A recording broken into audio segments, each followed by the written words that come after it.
think for a second about how many times a day you say the words, "I'm tired." Oh, probably way too many times to count. Right. Or, how often someone asks you a question and you just shrug and say, "I don't know." Yeah, it is incredibly common. We all do it. If you were anything like the rest of us, you're probably using those exact same phrases hundreds of times a year. I mean, we coast on this sort of linguistic autopilot. We really do. We rely on this default, bare minimum vocabulary to describe the vast, complicated experience of just, getting through the day. And it's a trap, honestly. We experience these highly specific, nuanced feelings as we move through our routines. Exactly. But then, when it comes time to actually communicate those feelings to someone else, we just flatten them out into these generic one-size-fits-all statements. And that is exactly what we are pulling apart today. Welcome to the Deep Dive. We are taking a really close look at the language of our daily lives, and specifically how we talk about our everyday routines and our personal limits. It's a great topic. We have a fascinating stack of sources to work with today. We're starting with a reflective essay, simply titled, My Daily Life. And we're looking at that alongside a pair of linguistic guides designed to upgrade our everyday vocabulary. Right. Specifically giving us clear alternatives for those common conversational crutches like, "I don't know, and I'm tired." So the overarching mission of this deep dive is to look at how upgrading our everyday vocabulary gives us a more natural, precise way to share our daily experiences. Because when you can articulate exactly what you are going through, you fundamentally change how you interact with the people around you. Okay, let's unpack this. We have to start with the baseline, right? Before we can talk about exhaustion or uncertainty, we have to look at the structure of the day itself. The foundation. Yeah, the foundation. And that first source, the essay My Daily Life, breaks down a totally universal routine. It starts with the morning, waking up early, physically getting out of bed, washing your face, brushing your teeth. Making that highly necessary first cup of tea or coffee. Yes, exactly. And sitting down to a very simple breakfast. It sounds almost mundane when you list it out like that, doesn't it? But the essay purposefully highlights these small sequential actions for a reason. It really does. And then it tracks that progression right into the midday. You leave the house, you go to work or school. And suddenly you are thrust into this new environment. Right, where you're meeting different people, catching up with friends, and actually executing your daily tasks. Then there is that afternoon pivot, taking a short break for lunch, diving back into the work or the studying. And eventually finding little pockets of free time to listen to music or maybe watch something interesting just to decompress a little bit. Yeah, and finally it brings us to the evening wind down. The return home. Ah, the best part of the day. Seriously. Relaxing, spending time with family, sitting down for dinner, and actually talking about how the day went. Checking the phone, prepping bags or clothes for tomorrow, and finally getting some sleep. When you look at it from a bird's eye view, this simple daily routine is really just a blank canvas. Or maybe a theater stage before the lights go up and the actors walk out. That's a good way to look at it. It is this predictable, totally ordinary script that we all follow before the completely unexpected chaotic challenges of the day inevitably happen. What's fascinating here is how the source frames this ordinary routine. We tend to think of ordinary as a synonym for, boring or stagnant. Right, like nothing special is happening. Exactly. But the text argues the exact opposite. Having this reliable baseline structure is exactly what grounds us. It is the framework that makes all of our complex daily interactions even possible. That makes a lot of sense. If you didn't have that reliable morning sequence, the washing of the face, the brewing of the coffee, you literally wouldn't have the cognitive foundation to handle the unpredictability of the midday rush. Right. It is all about preserving your mental bandwidth. The routine handles the basics so your brain can handle the curveballs. Precisely. And the essay concludes with this really beautiful philosophy. It says, every day might seem entirely ordinary, but every single one brings a new opportunity to learn, to grow, and to enjoy life. Which is a powerful way to reframe the mundane.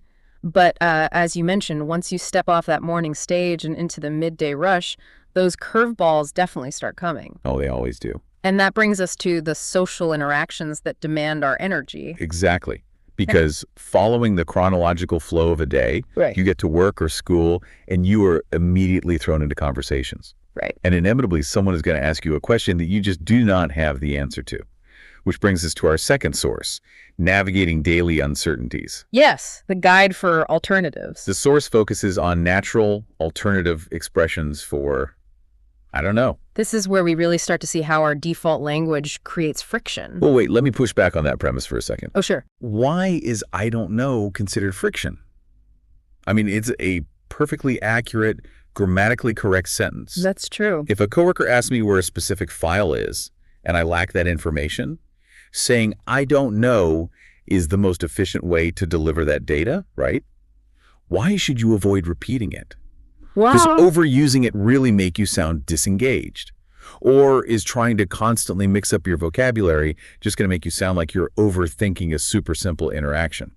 that's a fair question. But if we connect this to the bigger picture, it is not about overthinking. It is about the pragmatics of human communication. Okay, tell me more about that. Yes, I don't know is factually accurate, but a conversation isn't a database query, you know? When you say I don't know and just put a firm period at the end of it, it acts as a conversational dead end. Like shutting a door. Exactly. It signals to the other person, intentionally or not, that you are closing the door on the topic. Variety in language signals nuance and fluency. It shows the other person that you are actively engaged in the exchange, even if you lack the specific information they want. So it's less about the literal definition of the words and more about the social cue you are sending. You want to keep the door open. Precisely. Let's look at the first alternative the source provides, which is, I'm not sure. Okay, I'm not sure. It is used for gentle uncertainty. The guide gives the example of someone asking, do you know where Sarah is? Right, and if you just say, I don't know, it sounds a bit cold, like, I don't know, and I honestly don't care. Yeah, exactly. But saying, I'm not sure, softens it. It implies, I am processing your question, I want to help you, but I don't have the answer right this second. It just feels much more collaborative. It maintains the social bond between you two. Now, compare that to another expression from the guide, I have no idea. See, I love that one because it is so much stronger. It is a really strong expression. And what is interesting is how it creates solidarity. The source uses the example of someone asking, why is he late? If you reply, I have no idea, you are actually emphasizing a shared sense of confusion. You're jumping right into the boat with them.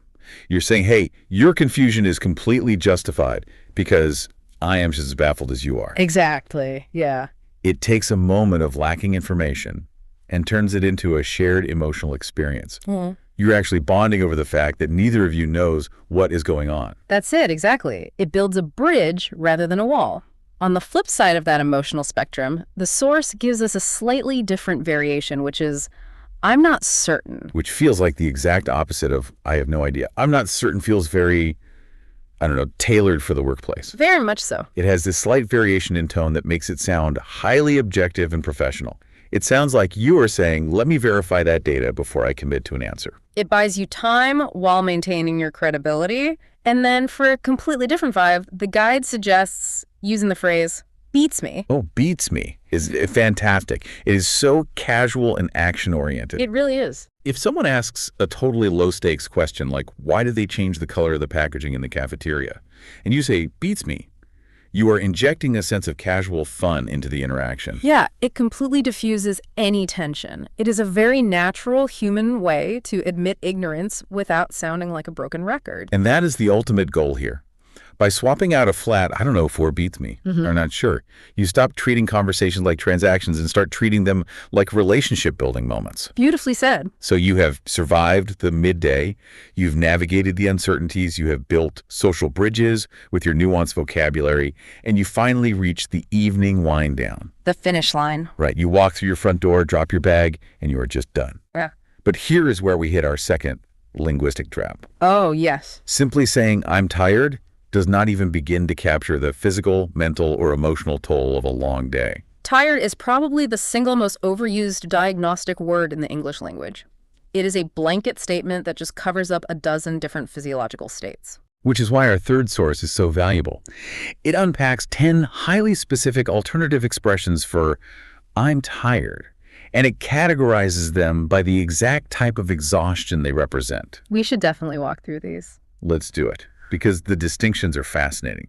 The first category the source outlines is extreme or physical exhaustion. And the first phrase is, I'm exhausted. Now, exhausted implies a severe depletion of physical resources. It is not just the end of a normal, average workday. Right. The source paints a very specific picture here. It is for when you've been really pushing your body. You worked all day, then you forced yourself to go to the gym, and then you still had to come home and cook dinner. You're doing a lot. Yeah, or maybe you were playing tourist and you just spent 6 hours walking around a city on concrete sidewalks. Your muscles ache. Your physical capacity is tapped out.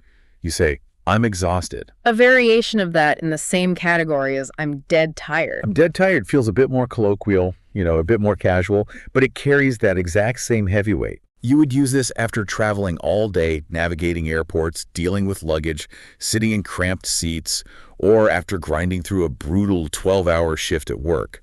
You are communicating that you have simply hit a wall. And the final phrase in this extreme physical category is, I'm wiped out. I really appreciate the visual imagery of wiped out. It implies that whatever energy reserve you started the day with has been completely erased. Just gone. Yeah, the guide notes you would use this after a massive acute physical effort. Like you just finished an amazing but grueling hike up a mountain. Or you spent your entire Saturday deep cleaning every single room in your house. That'll do it. You aren't just tired. You are wiped out. Yeah. The slate is clean. There's nothing left. So those three effectively cover the spectrum of severe physical fatigue. But the next category the source dives into is subtly different. It's depleted energy. This is where we get into the nuance of what exactly took your energy. The first phrase here is, I'm worn out. Worn out suggests an erosion of energy over time, usually due to a continuous taxing demand. The example from the source perfectly captures this. It's watching little kids running around all day. Oh, yes. It is that constant state of hypervigilance, right? Yeah. You are answering questions, breaking up arguments, making snacks, and just constantly redirecting their energy. It never stops. Right. And by the time evening rolls around, you haven't necessarily run a marathon, but you are worn out. The energy has been chipped away, piece by piece. Contrast that with the second phrase in the depleted energy category, which is, I'm drained. This is perhaps the most crucial distinction in the whole guide, because drained can refer to having almost no energy left physically, but more often it is used for mental or emotional depletion. Yes, the cognitive load. Exactly. The guide uses the example of sitting in meetings all day. Your body hasn't done anything strenuous. You have literally just been sitting in a swivel chair. Right. But your brain has been processing information, reading the room, making decisions, and managing personalities for 8 hours straight. You say, I'm drained. It is a feeling of mental hollowness. It is a really vital distinction to make, which we will actually come back to in a moment. But let's look at the third category, which is casual and action-oriented expressions. Okay. These are phrases that are less about diagnosing the depth of your fatigue and more about stating your immediate intentions. The first one is short and punchy. It's just, I'm beat. This is so useful for casual social navigation. How so? Well, let's say it is a Friday evening. A friend texts you and wants to go out to a crowded bar. You don't want to get into a whole psychological breakdown of your energy levels. Right. You just want to stay in. Exactly. You just want to put on sweatpants and stay on your couch. Yeah. You just reply, honestly, I'm beat.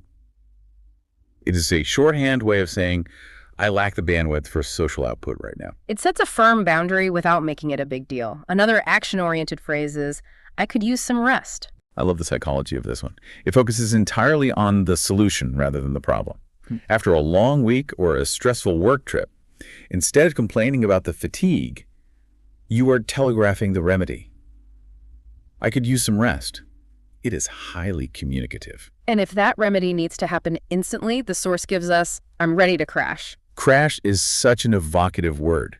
It means you are going to hit the mattress and lose consciousness the second your head touches the pillow. Absolutely. You walk through the door after a genuinely crazy day, drop your keys, and announce to your partner, I'm ready to crash.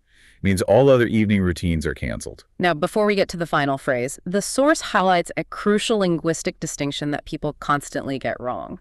And that is the difference between feeling tired and feeling sleepy. Yes. This is mind-blowing in its simplicity. Tired simply means having low overall energy. But sleepy is a highly specific physiological drive. Exactly. Sleepy means your eyes are physically heavy. You feel a biological compulsion to sleep right in that moment, likely because you did not get enough restorative sleep the night before. Right. You can be tired without being sleepy, and you can be sleepy without necessarily being physically exhausted. It is the difference between needing to sit on the couch and just stare at the wall versus needing to actually close your eyes and sleep. Precisely. Which brings us perfectly to the final expression in the source. Here's where it gets really interesting. The phrase is, "I'm running on empty." Ah, yes. The source uses this brilliant analogy of a car that has literally no fuel left in the tank. The needle is pegged on E. But somehow, defying the laws of physics, the car is still moving forward down the highway. It is the perfect metaphor for sheer human willpower. It really is. We have all been there. You only got 3 hours of sleep because you were studying or dealing with a sick pet or whatever life threw at you. You still have to go to work the next morning. You still have to execute your daily routine. You are walking and talking, but there is absolutely nothing left in the reserves. You are propelling yourself forward entirely on momentum and obligation. You are running on empty. This raises an important question about how accurately we assess our own needs at the end of the day. And this is exactly why this vocabulary upgrade matters so much. When you use highly precise language to describe your exhaustion, you are effectively diagnosing what kind of recovery you actually need. Walk me through that step by step. How does the vocabulary change the recovery? Well, think about the difference we discussed between being mentally drained and being physically sleepy. If you arrive home and just blanket diagnose yourself as tired, your default reaction might be to just go lie down in bed. Sure. But if you are mentally drained from a day of intense meetings, going to sleep immediately might actually leave you feeling restless and agitated. Oh, because your body hasn't done any work. Exactly. What you actually need is active relaxation. Maybe going for a quiet walk, doing some light stretching, or listening to music to decompress your mind while gently engaging your body. Right. Your body is vibrating with unspent physical energy, even though your brain is totally fried. Yes.